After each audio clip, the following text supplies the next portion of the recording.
Kasus tewasnya bocah perempuan berusia 9 tahun di Pemalang, Jawa Tengah, yang jasadnya ditemukan terikat di dalam karung, akhirnya terungkap. Ironisnya, pelaku ternyata masih kerabat korban dan berstatus siswa SMK. Kepala Satreskrim Polres Pemalang, AKP Andika Oktavian Saputra mengemukakan, pelaku berinisial KA. Ia pelajar salah satu SMK swasta di Pemalang berusia 16 tahun.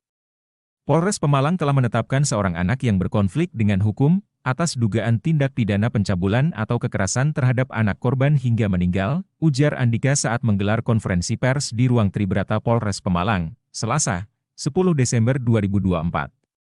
Andika mengatakan, motif pelaku membunuh bocah perempuan berusia 9 tahun itu karena panik saat terpergok korban. Peristiwa pembunuhan itu terjadi pada Minggu siang, 8 Desember 2024, sekitar pukul 10.30 waktu Indonesia Barat. Saat itu, korban tengah sendirian di warung orang tuanya usai ditinggal ibunya ke pasar. Andika mengemukakan, pelaku merupakan tetangga yang bekerja paruh waktu di rumah paman korban di Kecamatan Ulu Jami. Pelaku juga disebut sudah hafal jadwal ibu korban pergi ke pasar.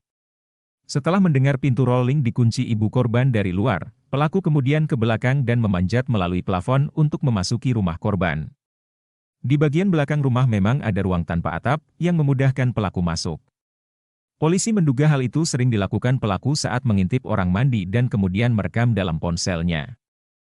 Ini dibuktikan rekaman video para tetangganya yang sedang mandi di ponsel pelaku, ucapnya. Setelah bisa masuk ke rumah, melalui plafon, korban kaget dan sempat berteriak. Hal itu membuat pelaku panik. Ia kemudian membekap bocah perempuan berusia 9 tahun itu dengan kain dan bantal. Bocah itu juga dipukul dengan tangan kosong bagian leher belakang karena melawan. Tidak hanya menghabisi nyawa korban, polisi mengungkap pelaku sempat memperkosa korban. Ini dilakukan pelaku saat bocah perempuan itu dalam kondisi tidak berdaya setelah dianiaya hingga lemas. Keberadaan korban yang menghilang secara misterius sempat dicari-cari hingga 12 jam. Hingga akhirnya, sekitar pukul 22 WIB, sang ayah menemukan anaknya sudah tewas di dalam sebuah karung. Bocah perempuan itu ditemukan dalam keadaan terikat tali di dalam karung yang terletak di belakang rumah, dekat kamar mandi.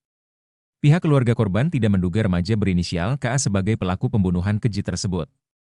Pasalnya, selain masih kerabat, siswa SMK itu tiap pulang sekolah bekerja sebagai tukang obras di rumah paman korban, yang bersebelahan dengan TKP.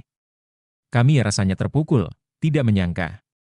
Soalnya sebelumnya banyak yang menuduh, pelakunya, orang lain, ternyata bukan, kata Muhammad Maruf, paman korban.